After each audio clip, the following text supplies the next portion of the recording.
기도로 얻게 된 에서와 야곱이 자라나면서 점점 그들의 태어난 천성 성품이 드러나기 시작했습니다. 에서는 사냥꾼으로서 들에서 보내는 시간이 많았던 것 같고, 야곱은 조용한 사람이라고 나와 있는데 집에서 보내는 시간이 많았던 것 같습니다. 그에 따라서 각각 아버지는 에서를 많이 사랑했던 것 같고, 야곱은 어머니의 사랑을 받았던 것 같습니다. 이들의 삶에 지극히 일상적일 것 같은 하루에 대해서 오늘 우리가 같이 읽었는데, 오늘 본문 말씀이 일상적인 삶 가운데 우리의 고백과 마음의 간절함에 대하여 하나님께서 주시는 은혜, 우리가 누리게 되는 믿음의 결과들에 대해서 생각하게 하시고 도전하시는 말씀이라고 여겨졌습니다. 오늘 말씀을 통해서 주님께서 은혜의 소중함에 대해서 우리에게 다시 한번 질문하게 하시고 믿음으로 붙잡게 되시기를 원합니다. 오늘 본문을 통해서 첫 번째로 같이 붙잡고 기도하고 싶은 붙잡은 그것이 무엇이냐면, 은혜를 간절히 사모하는 사람에 대해서 주목하게 하시고 우리가 같이 기도해야겠다는 생각이 들었습니다. 29절로 31절까지 말씀을 보면, 야곱이 죽을 쏘았더니 에서가 들에서 돌아와서 심히 피곤하여 야곱에게 이르되 내가 피곤하니 그 붉은 것을 내가 먹게 하라 한지라. 그러므로 에서의 별명은 에돔이었더라. 야곱이 이르되 형의 장자의 명분을 오늘 내게 팔라, 이렇게 이야기하고 있습니다. 오늘 일이 가만히 생각해 보면 1년에 한 번 있을까 말까한 그런 일일까, 혹은 평생에 한 번 있을까 말까한 그런 아주 특별한 일이 있는 날이었을까, 이렇게 질문하기보다 지극히 일상적인 형제 간의 만남과 아주 일상적인 가정의 일이 아니었을까 하는 생각이 들었습니다. 야곱이 그날 하루만 죽을 수 없을 것 같지는 않습니다. 그리고 밖에서 피곤하여 돌아온 에서가 그날 하루만 피곤했을 것 같지는 않은 것이죠. 죽을 전혀 쓸 줄 모르는 사람이 갑자기 죽을 썼을 리도 별로 그렇게 개연성이 없어 보이고, 그리고 에서가 지금 야곱에게 이야기하고 있는 이런 것들이 아마도 그 전에 여러 번 있었을 법한 그런 일상적이고 일반적인 일들이 아니었을까 하는 생각을 하게 됐습니다. 뭔가를 만들고 있었을 야곱, 그리고 배가 고파 죽겠다라고 이야기하는 것이 정말 무슨 전쟁에 나갔다 왔다든지, 정말 안 먹으면 당장 죽게 되는 어떤 빈사 상태라든지 이런 것은 아니었을 것 같습니다. 근데 그럼에도 불구하고 우리가 주목하고 싶은 것은 에서에게도 그렇게 일상적이었고 야곱에게도 그렇게 일상적이었던 그날 하루, 그날의 만남.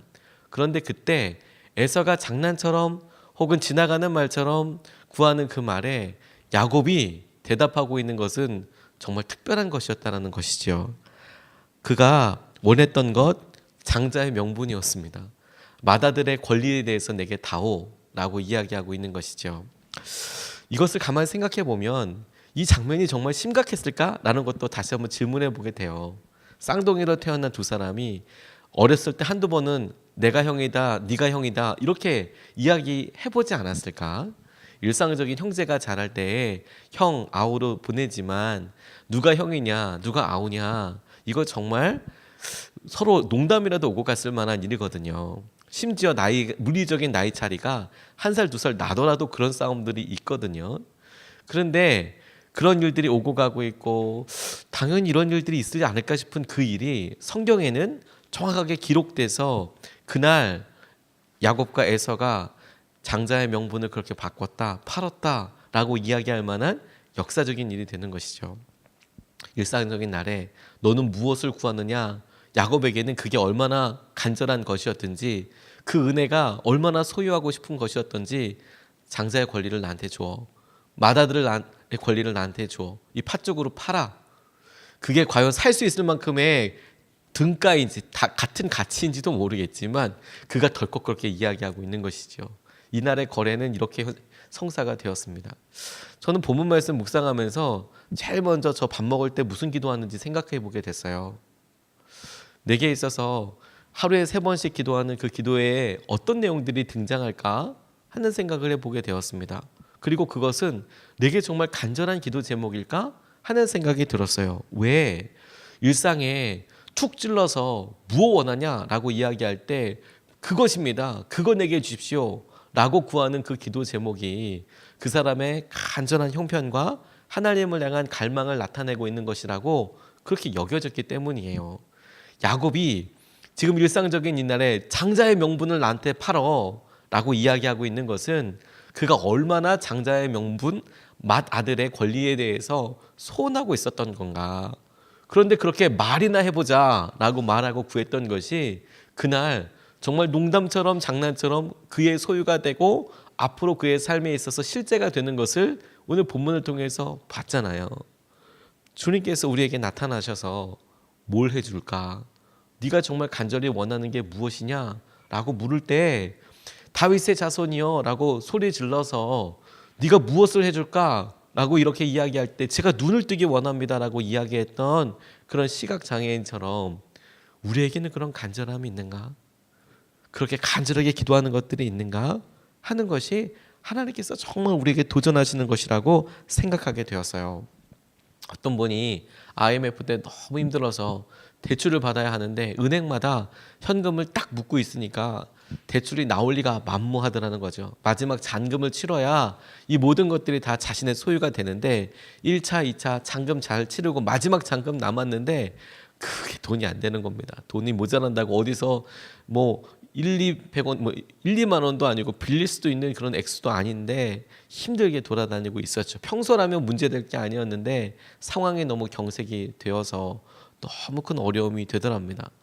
세상적인 일에 밝고 세상적인 삶과 교회의 삶이, 믿음의 삶이 그래도 어느 정도 경계가 있잖아. 그러고 살던 분이었는데 그날 하루만큼은 너무 답답해서 기도나 해야겠다는 생각이 드시더래요.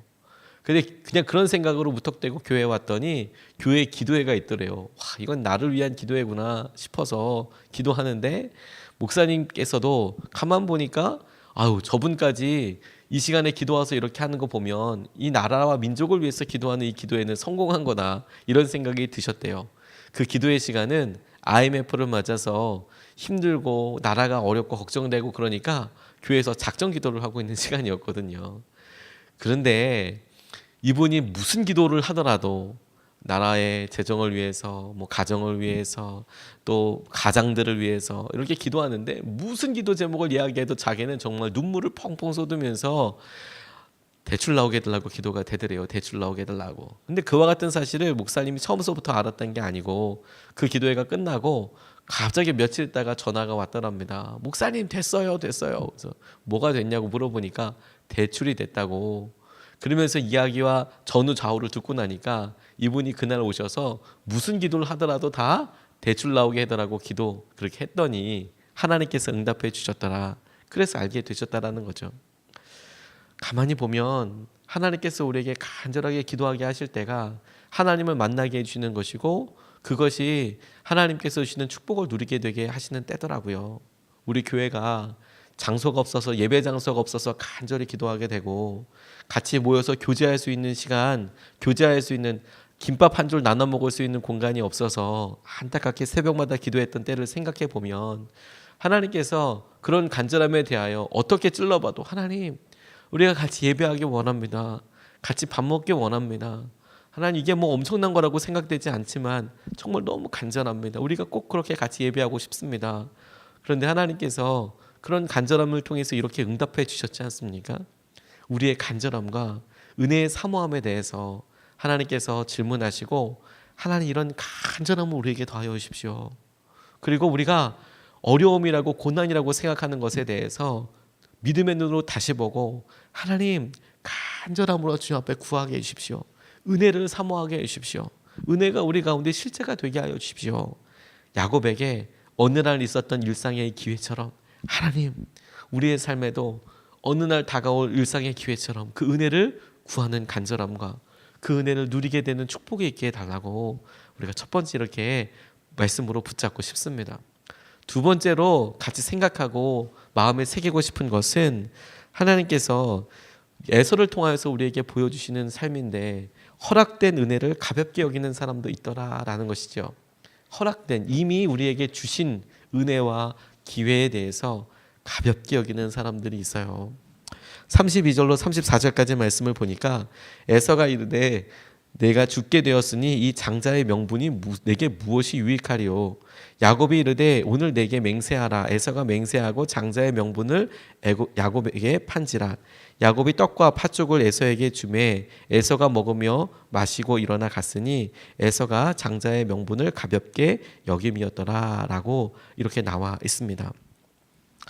이 본문이 어저께 계속 묵상하고 며칠 전부터 말씀을 나누고 생각하면서 제게 이게 과연 에서가 깊이 숙고한 끝에 몇 년이건 혹은 몇십 년을 야곱이 계속 원하니까 그렇게 깊이 숙고한 끝에 그래 이제 장자의 명분 네가 맏아들의 권리를 다 가져 이렇게 이야기했을까 하는 생각이 들었어요. 그리고 계속해서 본문에 대해서 묵상하고 질문하면서 내가 죽게 되었으니라는 표현이 정말 죽게 된 걸까라고 이야기해 보게 된 것이죠. 그런데 제게 있어서 이것이 일상적인 하루다라고 그렇게 믿어지고 깨달아지게 된 것이 무엇이냐면 그렇게 팥줄 한 사발을 먹고 나서 나가는데 그게 정말 숙고였으면 배가 부르고 정말 그것에 대해서 이제 채워졌으니까 야 취소야 아니야 이게 지금 말이 되냐? 장자의 명분이랑 팥죽 한 그릇이 말이 돼? 이게 지금 전염병 도는 때도 아니고 진짜 죽을 것도 아닌데 이렇게 말이 되냐? 이렇게 돌렸을 것 같아요. 오히려 그가 아무렇지도 않게 일어나서 그가 그 자리를 떠나갔다는 이야기야말로 에서가 이거 진짜로 대단하게 생각하지 않았구나. 그래서 나중에 말씀에도 나와 있듯이 그가 장자의 명분을 가볍게 여겼다라고 나와 있는 말씀을 통해서 더더욱 그렇게 생각하게 되었어요. 이 장면에 에서에 대해서 성경이 명확하게 에서가 지금 이렇게 이야기하는 것들에 대해서 어떻게 대답했다라고 나와 있지는 않지만 정황을 놓고 가만히 보면 적어도 한 가지는 분명한 것 같아요. 그가 자기가 장자로서 태어나서 자기가 받게 될 명분에 대해서 자기가 누리게 될 권리에 대해서 너무나 당연하게 생각하고 있었다라는 것이죠. 그런데 그가 그렇게 당연하게 생각하고 있었던 것이 아버지로부터 받을 축복권에 대해서는 다른 것이라고 생각했던 것 같아요. 그래서 나중에 우리가 같이 말씀으로 보게 되겠지만 이삭이 에서와 야곱에게 축복해야 하는 장면을 보면 굳이 야곱에게 이야기하지 않고 에서에게만 너 와서 네가 아들이니까 첫째니까 장자의 축복 받아라 라고 이야기한 것을 봐서도 에서는 이 장자의 권리, 내가 장자라고 맏아들의 권리에 대해서 이렇게 팔아버리는 것에 대해서 내가 첫째로서 받을 축복까지도 다 포기하는 것은 아니야.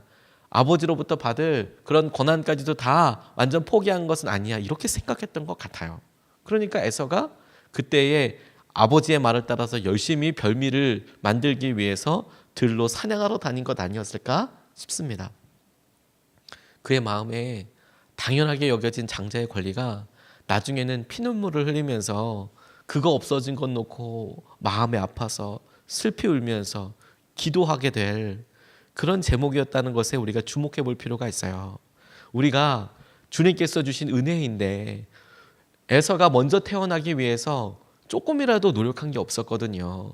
그가 어머니 리브가의 태중에 있을 때부터 먼저 태어나기 위해서 그 스스로가 한 게 전혀 없었거든요. 그런데 태어났어요. 그야말로 전폭적으로 그냥 허락된 것이죠. 그래서 은혜를 그가 붙잡게 됐어요. 그 순번이 됐어요. 그 은혜라는 것이 자기가 어떻게 한 바 없이 누리게 되는 거잖아요. 장자야말로 딱 그런 은혜였거든요. 근데 그게 자기가 너무 당연하다고 생각해서 그거 다 놓치고 살았어요. 놓쳐버렸어요. 이 순간이 얼마나 중요한데, 이 순간이 얼마나 삶에 있어서 굉장히 의미 있는 시간인데 여기에 주목해 볼 필요가 있겠다는 생각이 들었습니다. 어느 목사님 가정에서 하나님께서 그분을 귀하게 쓰시다 보니까 서울에 있는 영락교회에 목사님으로 이렇게 사역을 하게 되셨답니다. 부목사님으로 젊은 나이인데 인정받으면서 많은 사람들의 사랑을 받으면서 그렇게 목회를 하셨대요. 근데 영락교회만 해도 해방 이전에 이북에서 사셨던 분들이 내려오게 되고 그곳에서 간절한 마음으로 사셨던 섬김이 있는 그런 교회셨다랍니다. 그때만 하더라도 지금도 물론 우리 교회 성도님들도 그러시지만 그때만 해도 정말 내가 이렇게 나눠 먹어야 된다고 생각할 때여서 영락교회 부모님 찾아뵐 데 없고 어르신 찾아뵐 데 없는 그런 여러 믿음의 어르신들이 나이가 훨씬 자기보다 어리지만 명절이라 그러면 정말 뭐 과일이나 이런 것들을 많이 가져다 주셨대요.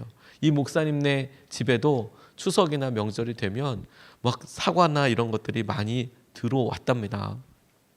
그런데 그러니까 아이들이 사과랑 이런 과일 귀한 걸 잘 모르더래요. 집에 있으니까. 그러니까 그렇게 있으니까 그중에서 그냥 하나 빼먹으면 되니까 그렇게 생각을 하더래요. 목사님이 사모님과 함께 이야기를 나누는데 그래? 아이들이 사과가 있는데 그거에 대해서 그렇게 귀한 줄을 몰라? 그러면 없는 거나 마찬가지잖아. 많이 있는데 그게 귀한 줄 모르면 없는 거나 마찬가지잖아. 그런 생각이 드시더래요. 그래서 그걸 다 비닐봉지에 나눠서 주위에 있는 분들한테 다 나눠들었답니다. 그날 하루 싹 다 나눠들었답니다. 육교 위에서 뭐 이렇게 뭐 조그마한 소품들 파시는 분 할머니부터 시작해서 뭐 모든 분들한테 싹 다 나눠드렸대요. 그러니까 집에 과일이 정말 아무것도 없더래요. 그리고 나서 그 다음날 저녁에 그냥 밥 먹고 나서 가족끼리 이렇게 있으니까 사과라도 하나를 깎아 먹을까 그렇게 이야기하는데 사모님이 이야기하시더랍니다. 우리 집에 사과 없어요. 과일 없어요. 그래? 다 나눠줬잖아요. 아 그래? 그럼 나가서 3,000원어치 사갖고 오라고. 3,000원어치면 사다 먹자고. 그래서 그 3,000원 사갖고 와서 먹는데 아이들도 그렇게 맛있게 먹고 사과 하나가 이렇게 귀하고 맛있는 거구나 알게 되었다고. 우리가 너무 당연하게 생각하는 것 있죠. 그런데 그 당연하게 생각하는 거 어느 날 없어져 보고 나면 그게 얼마나 소중한 것인지 알게 돼요.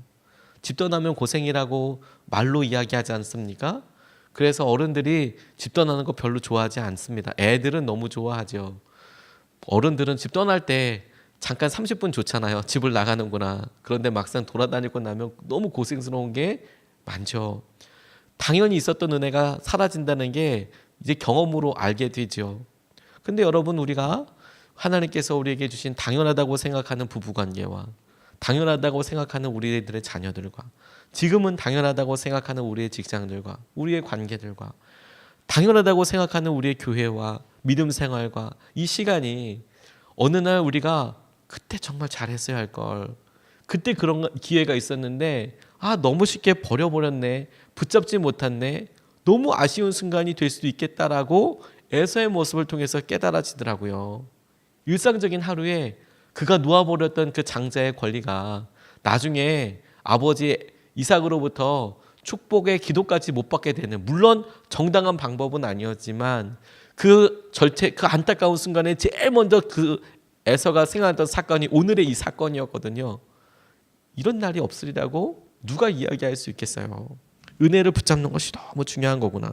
아모스서 8장 11절 말씀에 보면 주 여호와의 말씀이니라 보라 날이 이를지니 내가 기근을 땅에 보내리니 양식이 없어 주림이 아니며 물이 없어 가람이 아니요 여호와의 말씀을 듣지 못한 기갈이라 라고 나와 있는데 이것은 홍수의 때처럼 요즘 시간에 교회에서 훌륭한 말씀들과 믿음의 도전들과 성경 공부 참 많지만 너무 많아서 말씀에 기갈이 있어요. 왜요? 살아보지 않으니까.